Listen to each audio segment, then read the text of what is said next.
Hey guys, so today we're going to take a little bit of a break from the recipe content and I'm going to do something I've never done on this channel, a Q&A. I actually never thought of doing this, but it wasn't until Remy, hi Remy, one of my long-standing subscribers who I've known for years, recommended it and I started laughing thinking, well, maybe I should do it. I don't know. So now I'm doing it. So Remy, even if you're the only one who watches this video, this is for you. Okay, so there were lots of questions around where do I get my love of cooking from and what is my training? So my love of cooking really comes from my dad. Some of my earliest memories of us in the kitchen are some of the fondest. My parents really entertained a lot. So my mom and my dad used to have these awesome parties when we were little and we would become the waitresses, my sister and I. And there we were with our little party trays willing to help out. And I just love that. We were so much a part of it. And I think that that also really instilled our love of it. And my parents always prioritized meals as a family. Even if we were eating spaghetti and tomato sauce, there would be candles lit, we would be sitting in the dining room, and it just was such a happy, wonderful memory. But I think that's where my love of eating came from. I didn't actually start a love of cooking until I was about 12 or 13. And my parents would always let me handle dessert during their parties. And that just was such a place of honor. I think I felt like, wow, they're going to trust me with this. It better be good. And for whatever reason, I had a Martha Stewart cookbook and I would just make this fruit tart out of it every summer. It was like my go-to thing. And because I only made one thing, I ended up actually learning how to make it pretty well. I think when you do one thing over and over and over, you actually get pretty good at it. So I could make a really great fruit tart, but that was about it. And then it wasn't until I was about 16 that I got my first real job at the Heyday Country Market store in Westport, Connecticut. And there was a bakery and that's where I worked. And they hired me with no experience. The only experience I had really was making my fruit tarts. But I guess that was good enough because it was the month of November where they were super busy because they were making all of these Thanksgiving pies. And my sister worked there at the time. She was a cashier and she said, Beth, they have an opening in the bakery. This is perfect for you. And it was, and I just loved it. I worked in the bakery making pies and breads and all kinds of things. In fact, there were 2 cookbooks produced from this market, and it's in my Amazon shop if you guys want to check it out. But the food was just so fantastic, and I think that that's where my inspiration of kind of farm to table, making things look beautiful and rustic, using seasonal ingredients. I never really put it together until somebody asked me in the Q&A, and I was like, oh yeah, it's totally coming from Heyday. Then I think I really cooked things up a notch when I got married and I had someone to cook for. I think that really inspires anybody to cook. And so I just really learned by doing and just cooking 3 meals a day, every day for my husband. And his family is French and they live in France and nobody speaks any English. So the only way that I could really kind of communicate and feel like I was spending time with people was in the kitchen. That's just the easiest way to really kind of bond with people. I would be peeling the carrots and cutting up this and cutting up that and kind of learning through my mother-in-law all these foods that my husband enjoyed growing up. And I think there's something really special when you spend time with people in the kitchen and you get to learn about their culture in that way. So actually spending a lot of time with my in-laws also really helped my love of food and knowledge of cooking, especially the French dishes. I have taken a few professional cooking classes over the years, but I find that I really learned the best by doing and all of my mistakes. So you'll find in a lot of my videos, I'll give you the tips, but then I'll also say, don't do this because here's what happens. Mainly because I've done that and I've seen what happens. And I find that that just makes you a really good cook. Just keep cooking and keep making mistakes because you learn the most sometimes from mistakes. Okay, so Andy wants to know if I'm still gardening and if the garden channel is coming back. Yes, it is coming back. In fact, my newest episode just posted last weekend. So if you didn't get to see that, you can hop on over after this video and check that out. I'm giving you a little before and after of how we put that garden together and what it looks like now. Then a lot of you asked, what is the favorite meal that I make for my family on a busy weeknight? There are 2 meals, in fact. There's one that is called Feed Me Fast Chicken. That is always in the weekly rotation. That is just a funny little recipe that I came up with one time when my kids were really starving and they were headed on their way home. The funny thing about that video, though, is there's horrible audio in it. Not because it was recorded poorly. I do have a professional crew that records all my videos, but I did something in the editing. And so anytime people watch that video, they're like, the audio, what's going on with this? So you're better off actually heading to my blog. You can print out the recipe there, and then you don't have to listen to the video. The other recipe that we make a lot is slow cooker tacos. That's a recipe that's buried on this channel. I'll link to it in the description. It is one of my kids' favorite meals. However, it didn't start out that way. And this is for any of you guys that ask me about dealing with picky palates. I find you have to give your kids the same meal 7 times, not in a row, but at least 7 times is what I say. You have to try it 7 times. And then if you really don't like it, okay, you don't like it. But they didn't like that from the beginning, but now they love it and it's their favorite thing. And you can make it in a slow cooker, which makes it so easy for a weeknight.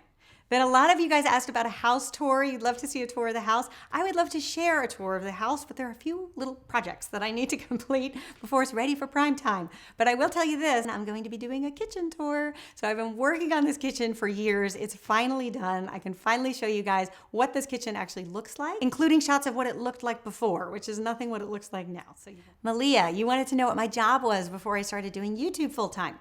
Well, technically by trade, I'm a video producer. So I used to produce a lot of content for Home and Garden Television, Food Network, Fine Living Network, if you guys remember that back then. And for a big part of that time, I was producing my dad's show. So you guys know my dad. He's been on my channel a few times, usually around Christmas time.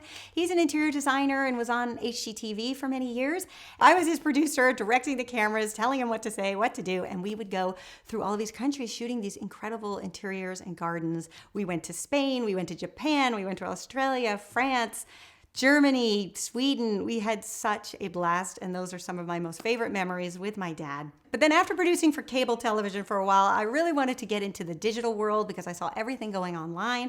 So I worked for a few startups here and there, but then I finally found my way to Kin Community. Many of you know Kin Community. They have a channel here on YouTube. They have a great brand. They're still producing lots of content, but I was running the production and programming department. And then I started to appear in some of the videos, really more as just sort of like a problem-solving dare. We need more food content. And I said, you know what? I really think that we should do menu shows. I think that people really need to know how to throw a party. And everybody sort of looked at me like, is someone going to watch a 20-minute video on YouTube? And I was like, well, if we give them great information, I think they will.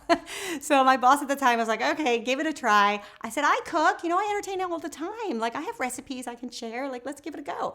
And it really was just something that I totally enjoyed. I found that a lot of people were just learning to cook and didn't really know how to put all the dishes together or work out the timing and the organization, which can cause so much stress when you're entertaining. I get it.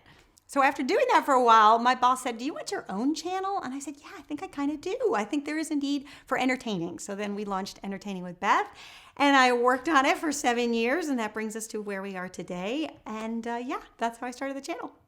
Hanny, you wanted to know what direction do I want my channel to go in? I would love to have 3 channels. So I'd love to keep this channel as the main channel, continue with my garden channel, but just commit more to it. And then there is a 3rd channel. That's a little dream that I'm sort of nurturing, which I've set up a masthead. I'll put a link in the description. You guys can see what that's all about. It's called the French House Project.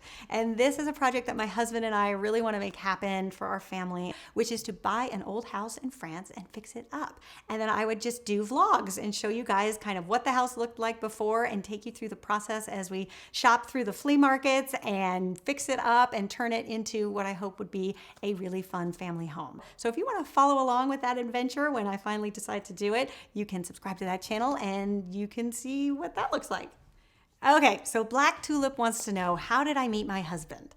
Well, this is a bit of a funny story because my dad is like the eternal matchmaker. And if you are single and he knows you're single, he is going to go out and find you the perfect person. He's had a bit of a success rate, I will say that. He's pretty good at it. But he had met Philippe, my husband, and came running down the hall one day and said, I have met your husband and he's coming for Easter. I was like, Dad, this is something you have to know about my parents. They will invite random strangers to holidays any chance they get. They do this all the time. And it's so funny because we really loved it growing up because we would always meet all of these interesting people. But he invited him and I didn't even know him. And it was so awkward because my dad was trying to push us together.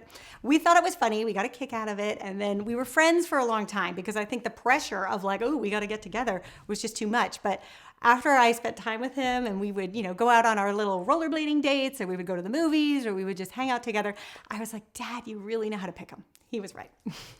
Yakisha, you want to know, do I speak French and could I ever envision doing a tutorial all in French? Well, oui, je parle français parce que personne dans ma belle famille parle anglais. C'est pour ça c'est nécessaire de parler français. Mais je ne sais pas si je peux faire toute la vidéo en français. Peut-être un jour, on verra, mais je suis un peu timide pour ça. Mais merci. Kieran, you want to know what was the worst dish I ever made, my real cooking fail. And I have to go back to the time that we did a family ski trip in Deer Valley for Christmas. And I was just newly married, probably 2 years in or so. Hadn't really had that much experience cooking for a large gathering like that. And for some reason, I wanted to make roasted lamb. So in this rental apartment that we were in, I put in the lamb. Everybody had been skiing all day, so they were like starving. They're waiting for this lamb to be done. And I'm like, yeah, a couple more minutes, couple more minutes. I bring it to the table, we slice into it, and it's completely raw. Like inedibly raw.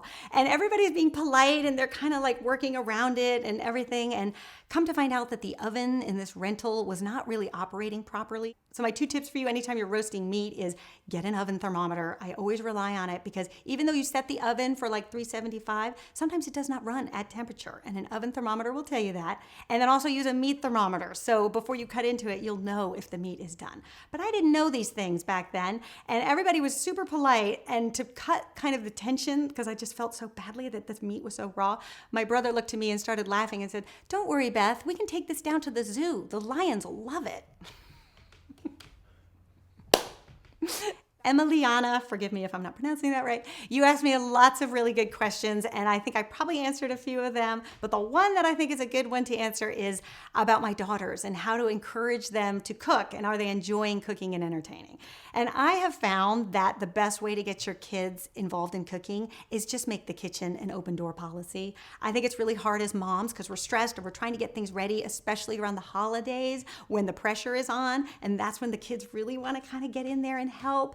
I always say, okay, knowing that like, oh my gosh, this could be a disaster, but I want them to always feel comfortable in the kitchen. I don't want to be the mom that's like, no, you can't. No, this has to be perfect. For me, I kind of take that risk knowing that what I'm investing in is hopefully a lifelong love for them to cook and entertain. So it's super cute. Every year around Mother's Day, they make their little breakfast trays for me. And I always laugh to see how they like, put the little garnishes on, or they'll put the jelly in a little ramekin, which is not something that like I would have taught them to do, but I think they see me do it. And I think as parents, we are the best models for our children. So they pick up everything because they're watching us.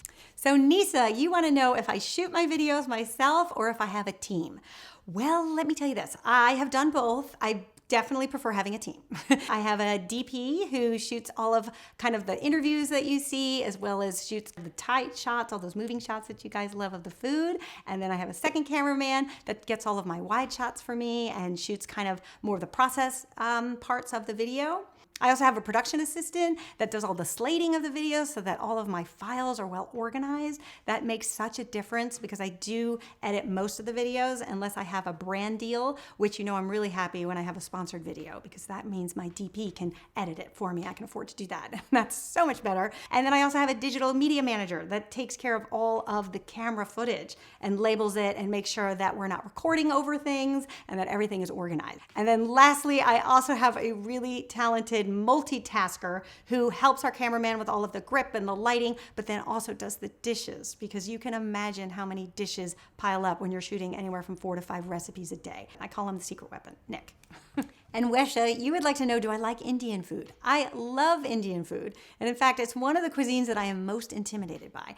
I think mainly because I have not been to India, so I don't really know what authentic Indian food tastes like. I know what we get here in the States in restaurants, but I have a feeling that's probably not very authentic. So I would love to go to India one day. It's the one place I've never been that I'm really curious about. Cindy, you want to know if my husband knows how to cook. Bless his heart, but he doesn't. He has no interest in it. It's so funny. He loves to taste, and he is a great person to taste anything because he loves everything. But he really doesn't have any interest in it. It's pretty funny. Although, what he does do, and he's very good at this, is ironing.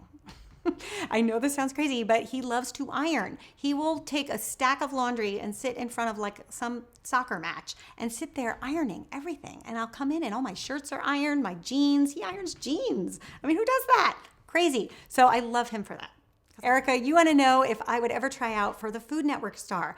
No, those shows give me such a panic. I get so stressed out when I watch people compete. For me, the kitchen has always been like a happy, peaceful, loving place where there's no competition involved. And when I think of cooking at that level and the competition and sort of the pressure, oh, it just makes me break out in sweats. So no competition shows for me. Jen, you wanted to know what is the best dessert to make for a large summer party. And I really love this campfire cake. I think I shared it last summer, or maybe 2 summers ago. It's so easy to put together. You can make them in skillets, bake ahead, and then all you have to do when you sit down to dinner, pop them in the oven to reheat them, and then people can serve themselves. You don't have to slice it, and it's just so delicious and so summery and so easy. Love that one. And then finally, I got a lot of questions around what's the one meal that I cook when I really don't feel like cooking? And usually that's on a shoot day when I'm really exhausted. It's an omelet. And if you want to know how to make a foolproof omelet, you can click this annotation and I'll meet you over there and I'll show you all my tips. All right, you guys, thanks for watching. I hope that this has told you a little bit more about me and my background. If I didn't get to your question, leave me a comment and I can answer it there. All right, you guys, I'll see you back here next week. Until then, bye.